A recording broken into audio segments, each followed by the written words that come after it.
Wakil Ketua DPR RI Sufmi Dasko Ahmad mempersilahkan masyarakat untuk menyuarakan aspirasinya ke DPR asal tertib. Dasko bilang apa yang disampaikan massa akan menjadi bahan introspeksi bagi DPR. Ya, pada dasarnya kan kita menghormati hak untuk berserikat, berkumpul dan menyatakan pendapat, dan tentunya menyuarakan aspirasi kepada DPR RI kita akan terima dengan baik dan kita akan lakukan juga introspeksi ke dalam. Namun kami himbau kepada para yang masyarakat maupun adik-adik yang menunjukkan aspirasi ke DPR agar tertib dan melalui aturan yang berlaku. Tunjangan rumah bernilai fantastis 50 juta rupiah untuk anggota DPR menjadi polemik di tengah hidup masyarakat kecil yang kian sesak dan terdesak. Inilah beberapa tunjangan yang diterima para wakil rakyat. Ada tunjangan jabatan yang besarannya variatif, antara ketua, wakil ketua sampai anggota DPR, mulai 9 juta hingga 19 juta rupiah. Ada juga tunjangan PPH senilai Rp2.699.000 yang dibebankan ke kas negara. Padahal para pekerja biasa dikenakan PPH sebesar 15 hingga 35%, tergantung besaran penghasilan per tahun. Selanjutnya ada tunjangan komunikasi mulai dari 15 hingga 16 juta rupiah. Ada pula bantuan listrik dan telepon senilai Rp7.700.000.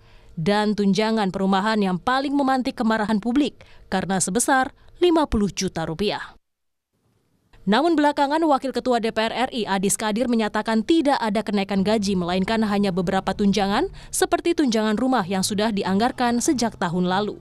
Seperti saya sampaikan, tunjangan beras itu tidak ada kenaikan sejak tahun 2010, itu sebesar 200.000 kurang lebih per bulan. Jadi itu saja yang ingin saya klarifikasi. Jadi saya sampaikan tidak ada kenaikan gaji. Yang ada memang hanya tunjangan perumahan yang sudah dianggarkan sejak tahun lalu. Itu karena rumah dialihfungsikan oleh Sekretariat Negara. Melimpahnya pendapatan anggota DPR bak memperlebar jurang pemisah dengan potret masyarakat yang masih serba kekurangan. Contohnya satu keluarga di Kabupaten Sragen, Jawa Tengah yang terpaksa hidup di rumah tanpa atap selama 2 tahun terakhir. Dari 3 ruangan yang ada, hanya 1 yang masih layak digunakan. Mereka pun terbelit kesulitan untuk mencukupi kebutuhan sehari-hari. Kalau hujan gimana, Bu?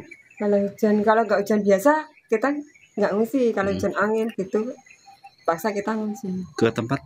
Adiknya. Adik ya. Karena tempat kakak ya, adiknya itu. Bu, dengan tanpa jendela dan pintu ini apakah tidak kedinginan, Bu, kalau malam? Ya, dingin sekali. Ya mau nggak mau gimana lagi, paling Pak tutup gorden saja, agak rapat saja. Untuk masak gimana, Bu? Ya dari kayu udah. Kadang kalau uang ya ada uang 50 buat apa?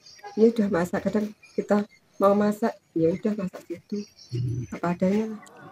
Kebijakan tunjangan perumahan sebesar Rp50 juta bagi anggota Dewan memantik emosi publik berujung aksi unjuk rasa. Ya, saya berharap 2 ya. Pertama, tentu mereka segera mengubah ketentuan kenaikan tunjangan itu. Ya kan, supaya masyarakat kita merasa bahwa mereka yang berada di gedung DPR itu adalah memang wakil mereka, bukan orang asing. Segeralah mereka mengubah perilaku. Tadi ada 3 yang saya sebutkan itu ya, gaya hidup, ya, soal kesenjangan dan perilaku, dan yang ketiga adalah soal visi politik ataupun pandangan politik mereka gitu. Kemewahan yang didapat anggota DPR dinilai tak berempati dengan kesulitan ekonomi masyarakat, salah satunya badai pemutusan hubungan kerja. Masyarakat juga mempertanyakan semangat efisiensi yang digaungkan pemerintah. Tim Liputan, Kompas TV.